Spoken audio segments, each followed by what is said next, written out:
দেখেন আমরা তো 24/7 আমরা ডিউটি করতেছি, ঠিক আছে।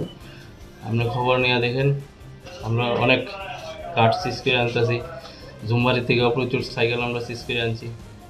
কিন্তু এরপরে তো দেখা যায় যে দিনের আলোতে অনেক সাইকেল দিয়ে কাঠ যেতেছে, পাশাপাশি জঙ্গলের গভীর জঙ্গলের মধ্যে কাঠ চেরাই করতেছে।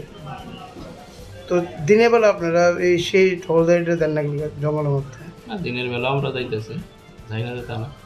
আমরা 8 নম্বরা প্রত্যেকদিন গাড়ি যাইতেছে, পেট্রোলিং করতেছি, মালও ধরতেছি, পোড়াতি গাছ কাটে যায় ওইটাও দেখতেছি। আমরা দৌড়াইতেছি, অনেক দৌড়াই, তো তারা দৌড়ার চেষ্টা করি আমরা, রাত দিনে চেষ্টা করতেছি। কিন্তু তারপরে তো দেখা যায় দিনের আলোতে তারা গাছ চেরাই করতেছে। আমরা এটি বন্ধ করার চেষ্টা করতেছি, আমরা অনেক প্ল্যান করতেছি আরও কীভাবে এটি রোকা যায়, গাছ কাটা বন্ধ করা যায়। তাদের বিরুদ্ধে কোনো পদক্ষেপ নেননি? হ্যাঁ, তাদের পাইলে তো আমরা ধৈর্য নিয়ে আইনে কোর্টে চালান করি।